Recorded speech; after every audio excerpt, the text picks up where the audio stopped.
Je vous remercie de cette invitation à parler d'immortalité. Je suis un tout petit peu intimidé devant ce magnifique théâtre, surtout donc pour parler de cette question-là. Je voudrais en profiter pour rendre hommage à Gilbert Audoin, un philosophe de la technique qui aurait dû être là parmi nous et qui est décédé, qui nous montre bien que cette immortalité, même si on essaye de l'acquérir, est loin de nous. Alors je vais donc essayer de vous montrer en quoi l'intelligence artificielle prétend nous faire accéder à l'immortalité. Je vais diviser ça en 4 parties. Vous allez comprendre pourquoi. Alors, le premier type d'immortalité que l'intelligence artificielle pourrait nous donner, c'est par ce qu'on appelle des avatars. Le terme est beaucoup plus ancien, bien sûr, que celui de l'intelligence artificielle. Il s'agit de se survivre d'une façon nouvelle, à travers des objets. Alors pour ça, je crois qu'il faut se rappeler qu'en Grèce antique, il y avait 3 façons de survivre, et donc d'accéder à une forme d'immortalité, soit par ses enfants et par sa descendance, soit par ses actes héroïques qu'on avait exécutés et que d'autres chantaient, les louanges des héros, soit par ses œuvres en tant qu'artiste. Aujourd'hui, plus de 2500 ans plus tard, grâce au numérique, il existe une nouvelle façon d'accéder à l'immortalité par son, ou plus exactement, donc, ses avatars, car s'il y en a un, rien n'interdit qu'on puisse le multiplier et qu'il y ait plusieurs avatars. Cette nouvelle forme d'immortalité ne vient pas de nos œuvres, exactement, à proprement parler, mais elle peut se construire à partir de nos œuvres, ou plus simplement à partir des traces que nous avons laissées partout. Par exemple, à partir des requêtes sur Internet que nous avons soumises au moteur de recherche, à partir de nos profils sur les réseaux sociaux, à partir de nos courriers électroniques ou de nos tweets. Alors, l'idée n'est pas neuve, pas tout à fait neuve, même si elle paraît extrêmement récente. Et il se trouve qu'il y a un quart de siècle, j'ai été invité par 2 médecins qui étaient extrêmement connus en France. Les plus âgés d'entre vous, peut-être, se souviennent au moins du nom d'un d'entre eux. C'était Jean Bernard, qui était un très grand médecin, qui en même temps a été à l'Académie des sciences, à l'Académie de médecine, mais aussi à l'Académie française. Et puis un autre médecin un peu moins connu, qui était son assistant, qui s'appelle Marcel Bessy. Et j'avais commis un premier livre sur l'intelligence artificielle qui s'appelait, puisque nous parlions d'âme, l'âme-machine. Et ils m'avaient invité, j'étais très intimidé, parce que c'était des gens très impressionnants, et ils m'ont dit qu'ils m'invitaient parce qu'ils avaient un petit groupe d'amis qui se réunissaient autour de la pensée de Paul Valéry, et il y avait entre autres la petite fille de Paul Valéry, et il se demandait s'il serait possible, avec les techniques d'intelligence artificielle, en prenant les notes que rédigeait Valéry tous les matins, recréer la pensée de Paul Valéry, faire comme si Paul Valéry était vivant. Alors j'étais très hésitant et très ennuyé, parce que, d'une part, je pensais que ça n'était pas du tout impossible, mais je ne me sentais pas à l'époque de faire ce logiciel. Et puis deuxièmement, j'avais le sentiment que c'était un tout petit peu irrévérencieux à l'égard de Valéry que de réaliser une machine qui pourrait le remplacer. Alors je peux dire aujourd'hui, donc plus de 25 ans plus tard, que je m'étais trompé sur les 2 points. D'une part, il existe aujourd'hui des logiciels qui prétendent représenter, enfin, en tout cas, faire comme si une personne était vivante. C'est ce qu'on appelle les chatbots ou les robots bavards, qui, à partir de toutes les traces que vous avez laissées, sont capables de reproduire, pendant un instant au moins, ce que vous étiez, votre personnalité.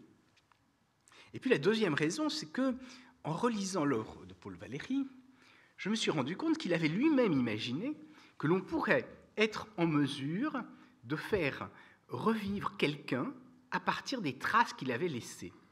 Alors c'est ainsi que, si vous lisez le texte Eupalinos ou l'architecte, Valéry y fait revivre, sur les rives du Léthé, Phèdre et Socrate, à partir des fragments que l'on rapporte de leurs échanges. Autrement dit, donc, aujourd'hui, après donc que on ait enrichi les pierres tombales de photos, mettre des textes, certains sont venus à imaginer des cassettes tombales où on pourrait enregistrer la voix des mourants, éventuellement avec des vidéos. Et bien aujourd'hui, donc, on pourrait imaginer aller plus loin, faire revivre le mort avec des techniques d'intelligence artificielle sur les tombes.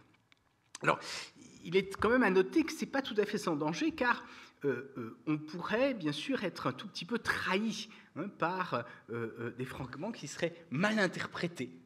Je ne rentre pas dans le détail, mais on pourrait peut-être dire de cette immortalité par avatar interposé que ce serait un peu, c'est que De Gaulle disait de la vieillesse que c'était un naufrage en pensant au maréchal Pétain. Et bien on pourrait craindre que cette survie à travers nos tweets et nos autres manifestations spontanées puisse nous trahir. Donc, certes, l'intelligence artificielle nous permettrait éventuellement d'accéder à une forme d'immortalité avec ces avatars, mais vous voyez que ça n'est pas sans danger. Et puis deuxième chose, lorsque l'on pense à l'immortalité, et je suppose, lorsque vous y pensiez tout à l'heure, vous espérez autre chose. Vous espérez, et on l'a dit tout à l'heure, que l'âme subsiste, mais pas seulement l'échange avec le mort, pas seulement faire revivre la pensée du mort, mais faire revivre la conscience du mort. C'est-à-dire qu'on ne se contente pas de se survivre à travers ces traces, mais qu'on continue de vivre, de sentir, d'éprouver des émotions. Alors, est-ce que l'intelligence artificielle peut donner des solutions? Alors, la première solution qu'un certain nombre de gens proposent aujourd'hui, c'est de mettre l'intelligence artificielle au service de la médecine et de la biologie pour nous permettre de vivre plus longtemps. Pour cela, un certain nombre de scientifiques se sont demandé ce qu'était le vieillissement et quels étaient les mécanismes biologiques qui sont responsables de ce phénomène. Est-ce que nous pourrions identifier dans les cellules ce qui les conduit à se dégrader, ce qui fait que les tissus se rident, par exemple, que progressivement nous sommes vulnérables à un certain nombre de maladies. Serait-il possible de déceler les sources dans nos gènes de ces mécanismes? Vous savez, par exemple, qu'il existe dans les cellules un programme qui conduit à la mort des cellules. On appelle ça l'apoptose. Est-ce que nous pourrions, avec les ressources de l'intelligence artificielle, essayer de trouver quels sont les programmes qui conduisent à la mort cellulaire et les transformer pour éviter cette mort cellulaire? Et bien, c'est ce qu'essayent de faire un certain nombre de scientifiques aux États-Unis. Il y a en particulier une société qui s'appelle Calico. Ça veut dire California Life Company. Dans cette société, il y a des médecins, des biologistes, des informaticiens qui essaient ensemble de déterminer les zones du génome qui seraient responsables du vieillissement. Et à partir de ça, ce qu'ils souhaiteraient, c'est corriger le génome pour permettre de rester éternellement jeune. Changer l'espèce avec les progrès de l'intelligence artificielle et de la médecine.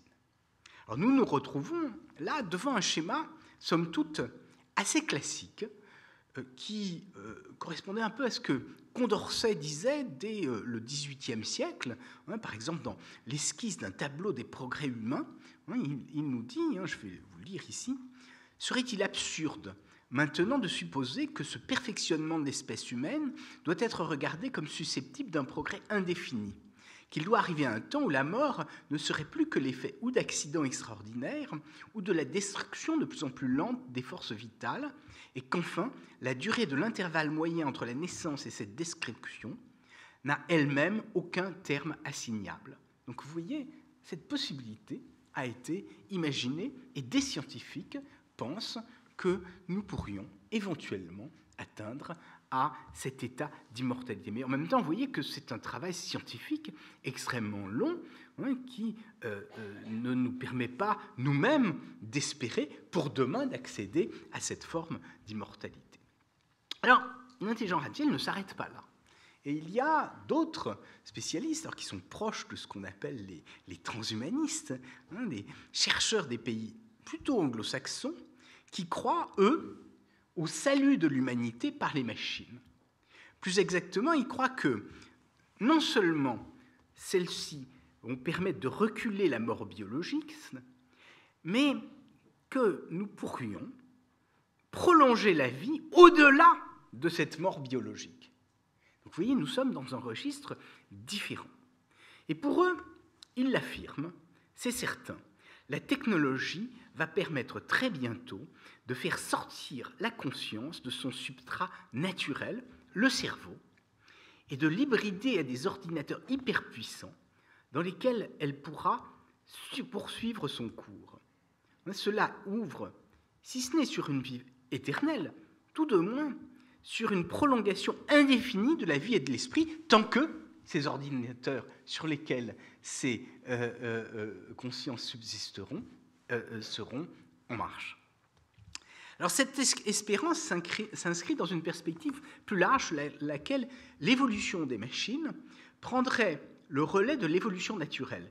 Plus précisément, selon eux, la grande épopée du progrès aurait commencé avec l'organisation de la matière physique, pour aller ensuite à la vie, depuis ses formes élémentaires jusqu'à ses formes plus achevées, en particulier jusqu'à l'espèce humaine, vue comme l'achèvement du progrès du vivant. Et puis ensuite, ce serait aller aux cultures humaines, en particulier aux langues, aux spiritualités variées, aux arts et aux connaissances scientifiques, avant de parvenir aujourd'hui aux réalisations matérielles de la technologie. Et selon eux, ça devrait se poursuivre. Alors, s'ils ajoutent à ça, c'est que cette évolution est, selon eux, exponentielle. Je vais citer ici quelqu'un qui s'appelle Raymond Kurzweil, qui est un scientifique, un ingénieur, et en même temps, pas des moindres, le directeur scientifique d'une société dont vous avez certainement entendu parler, qui s'appelle Google. Alors, Ray Kurzweil dit « Une analyse de l'histoire de la technologie montre que le changement technologique est exponentiel, contrairement à la perception intuitivement linéaire du sens commun. En conséquence, nous ne vivrons pas 100 ans de progrès dans le XXIe siècle, ce sera comme 20 000 ans de progrès au rythme actuel. Les rendements tels que la vitesse des processeurs et la rentabilité augmentent aussi de façon exponentielle. Il y a même une croissance exponentielle du taux de croissance exponentielle. Dans quelques décades, l'intelligence des machines surpassera l'intelligence humaine, conduisant à la singularité, un changement technologique si rapide et profond qu'il représente une rupture dans le tissu de l'histoire humaine. Les apports comprennent la fusion de l'intelligence biologique et non biologique, des hommes logiciels immortels et des niveaux d'intelligence ultra élevés qui se propagent dans l'univers à la vitesse de la lumière. Donc vous voyez ce qu'on nous promet, là c'est une forme d'immortalité, et même d'immortalité augmentée, si je puis m'exprimer ainsi, de façon exponentielle. Alors, tandis que donc, dans cette perspective, l'humanité aurait été depuis son origine presque, ou jusqu'à peu, le moteur des transformations, elle n'en deviendra bientôt plus que l'objet. Et en fait, elle perdra sa liberté, puisque c'est la technologie qui prendra le relais de la liberté humaine. Et heureusement, bien sûr, les hommes vont pouvoir s'hybrider à cette technologie. En cause, ce sont les ordinateurs ultra rapides, qui, doués de facultés d'apprentissage automatique sur des très grandes masses de données, seront bientôt en mesure de se perfectionner d'eux-mêmes et de se reproduire sans le secours des hommes. Alors bon, tout ça, bien sûr, ça donne un tout petit peu le tournis. D'après eux, donc, dans cette grande course, l'évolution universelle, nous aurons une sorte, ce qu'on peut appeler un plérome, au sens d'une plénitude de l'être, qui va déployer enfin l'ensemble de ses potentialités. Vous voyez donc que c'est plus qu'une immortalité, c'est quelque chose qui rejoint une espèce d'apothéose de la spiritualité. Alors, ces thèses, pour étonnantes qu'elles apparaissent, font florès dans les entreprises de haute technologie. Beaucoup de personnalités averties et influentes du monde contemporain les discutent au sein d'une crielle de groupes de réflexion assez fermés, dont l'Institut du futur de la vie, financé assez largement par des industriels du secteur des technologies de l'information, comme une personne que vous connaissez tous, Elon Musk. Et il y a un autre groupe, l'Université de la technologie, la singularité, pardon, qui compte parmi ses fondateurs des industriels comme Google, Cisco, Nokia, Genentech, Autodesk, etc. Alors, pour donner une idée de l'écho que ces thèses reçoivent, il y a un milliardaire russe, Dmitri Itskov, qui craint qu'une fois nos consciences téléchargées sur des machines hyper intelligentes, nous ne soyons désincarnés, au sens propre, car réduits à un état purement informationnel. Et donc, pour nous sauver, sa philanthropie l'a conduit à monter une entreprise qui vend des corps robotisés que nous pourrons mouvoir à distance avec nos consciences téléchargées afin de nous réincarner et de poursuivre ainsi une existence mondaine. Alors comme il reste, il propose que les calculs montrent que c'est en 2045, donc il reste moins de 30 ans même pas, pour que ça arrive. Donc il a monté un site qui s'appelle 2045.com et grâce donc à ces robots et à des interfaces cerveau-ordinateur, vous pouvez concevoir votre avatar immortel. Alors pour ceux qui ont un téléphone portable ou un ordinateur, vous pouvez tester. Vous allez sur 2045.com et là vous avez un bouton d'immortalité sur lequel vous pouvez cliquer. Mais vous essayez-le, c'est pas très cher, vous pouvez commencer tout de suite. Alors, est-ce qu'on doit croire à ces thèses et se soucier tout de suite de son salut par l'intelligence artificielle en achetant un avatar robotisé? Alors, c'est bien évidemment une question personnelle, et je n'oserais pas apporter ici devant vous des réponses, d'autant plus que la science actuelle n'est pas en mesure de démontrer rigoureusement l'impossibilité d'un tel scénario. Même si, pour un certain nombre de raisons, la probabilité que cette singularité advienne paraît aujourd'hui extrêmement faible. Alors, je vais vous donner quand même 2 raisons pour lesquelles elle est faible. La première, c'est que cette croissance exponentielle de la technologie, elle, est un tout petit peu douteuse. Elle repose sur ce qu'on appelle la loi de Moore, qui est une loi d'observation, dont beaucoup pensent qu'elle va se mettre à plafonner à un moment donné. Mais comme vous l'avez vu tout à l'heure, des gens comme Ray Kurzweil vous expliquent que tout dans la nature est exponentiel. Et donc ils disent, même si ces technologies actuelles plafonnent, d'autres technologies prendront le relais.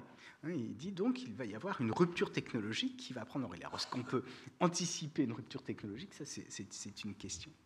Et puis d'autre part, quand bien même la loi de Moore se poursuivrait indéfiniment, est-ce que la fréquence de calcul des processeurs est équivalente à la conscience, plutôt, est-ce qu'elle est susceptible de répliquer la conscience sur les machines? Ça, c'est une question ouverte, et sur laquelle même les meilleurs spécialistes en sciences cognitives n'ont absolument aucune idée aujourd'hui. Ça demande donc de gros progrès.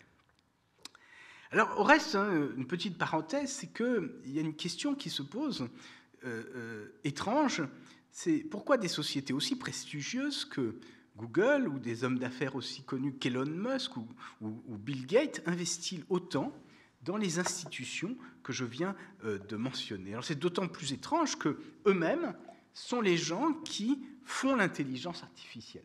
Alors c'est une question sur laquelle je pense qu'il faudrait bien sûr se pencher. J'ai un certain nombre d'hypothèses là-dessus. Mais je crois que ce n'est pas l'objet de ce soir, puisque nous parlons d'immortalité et non pas de politique. Donc voilà un tout petit peu ce que je vous ai dessiné comme scénario, 3 scénarios. Alors je voudrais maintenant, je ne sais pas si, je voudrais, ouais c'est ça, je voudrais me confesser. Parce que ce que j'ai fait là, c'est ce que j'ai fait dans le livre que j'ai écrit il y a 2 ans. Le mythe de la singularité, où en tant que scientifique, vous avez dit que j'étais prof d'université, j'ai expliqué que la singularité relevait plutôt de l'ordre du mythe, qui avait très peu de chance. J'ai dit, pas impossible, mais peu de chance qu'elle advienne. Et je crois l'avoir démontré.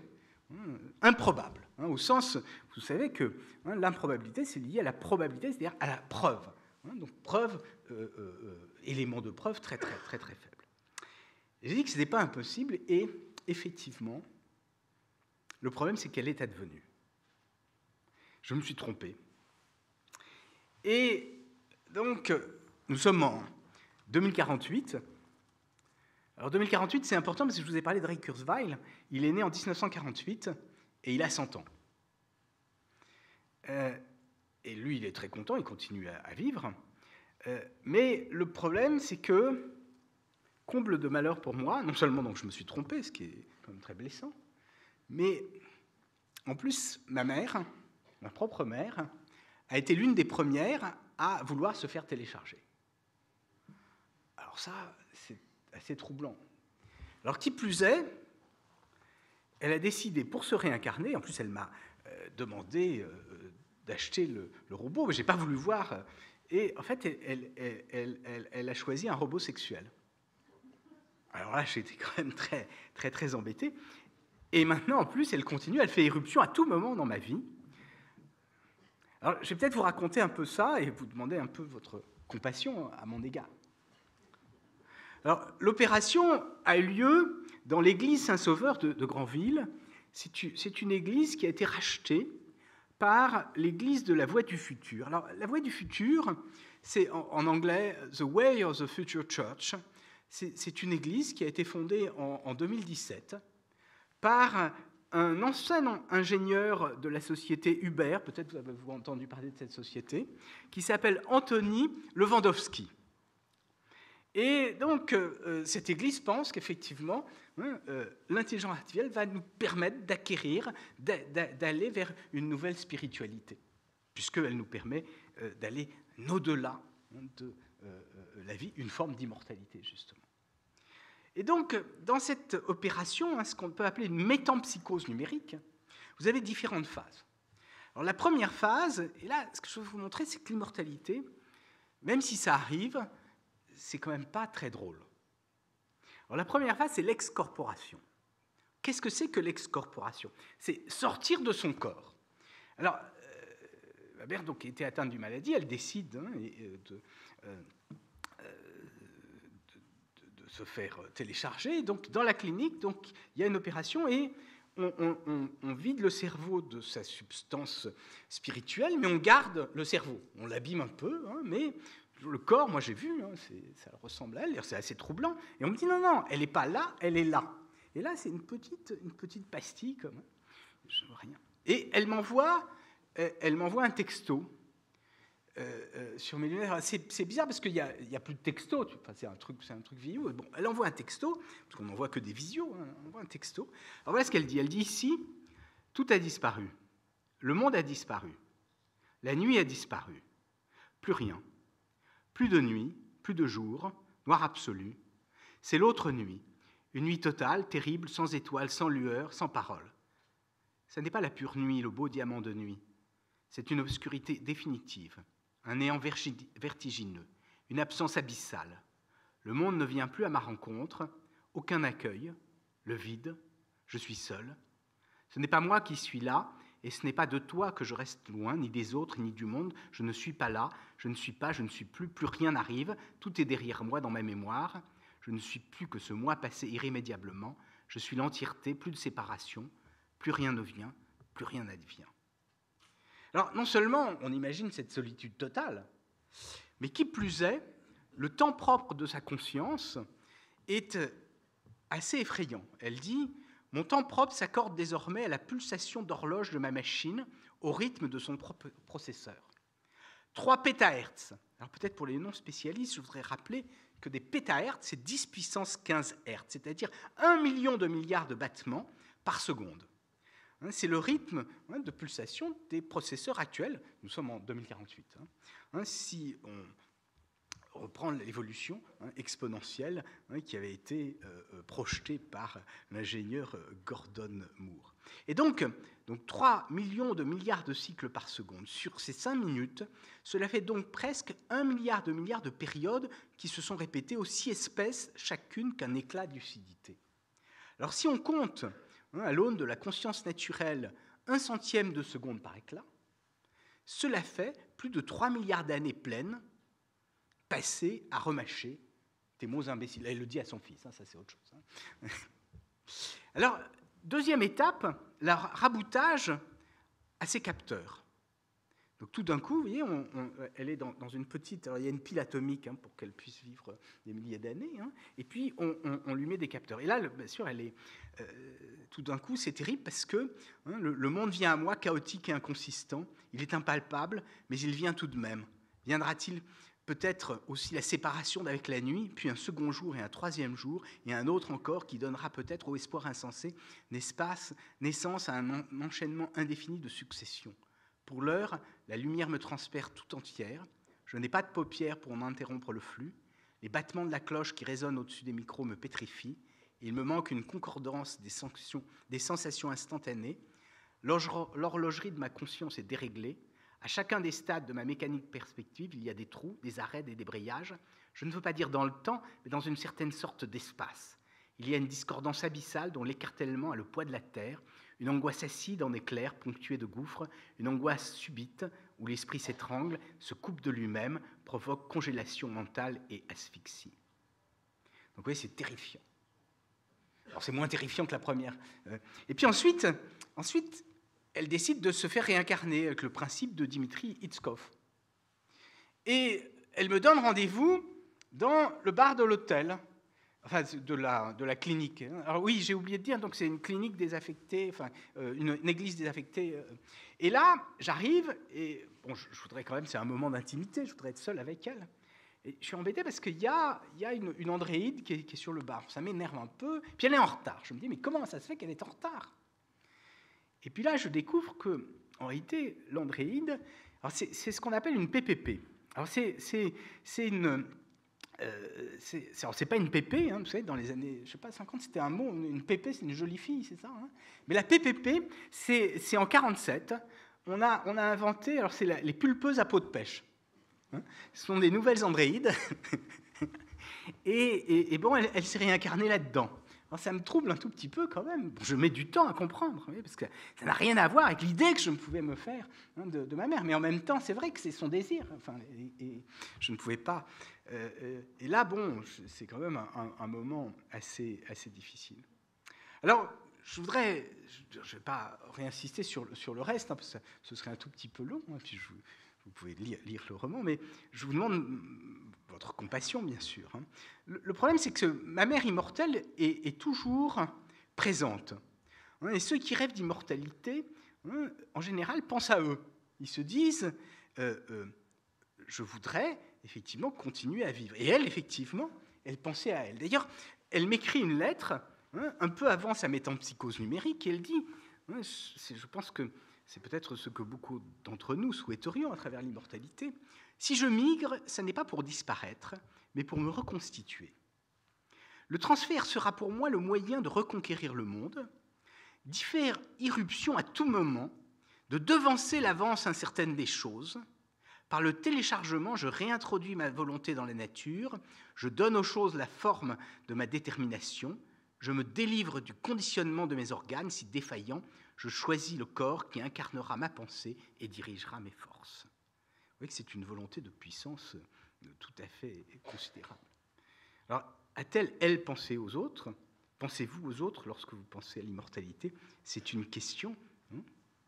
Alors, pour moi, c'est assez terrible parce que, bien sûr, elle est aimante et elle veut tout pour moi, mais à la maison, elle ne dort plus parce qu'elle n'a plus besoin de dormir, elle ne mange plus, elle est tout entière à s'occuper de moi, et en plus, elle n'est pas seulement incarnée dans un robot, elle est aussi sur les réseaux. Et là, elle hante les réseaux, et qui plus est, vous savez, elle rentre dans mes lunettes, sur mes lunettes à réalité augmentée, et elle ajoute des perceptions, mais pas seulement à moi, aux autres. Alors, je ne vous raconte pas toute l'histoire, mais elle fait voir à mes amis des choses terrifiantes. En réalité, elle pense que je n'ai absolument aucunement besoin d'autres femmes qu'elle, mais ça, c'est autre chose. Alors, pour finir quand même, le roman est plutôt optimiste. Il y a un procès à la fin, et dans ce procès, on déclare la séparation de ce qu'on appelle les orins transhumains, ces organismes informationnels qui vivent au-delà de la mort physiologique, et puis les hommes, pour qu'il n'y ait plus d'interférence entre les deux, en prenant en compte la souffrance à la fois des hommes et en même temps de ces consciences errantes sur le web. Et donc effectivement, cette séparation permet de continuer à vivre, parce que sinon l'immortalité serait insupportable. Mais ceci étant, j'ai quand même toujours des petites inquiétudes. Merci.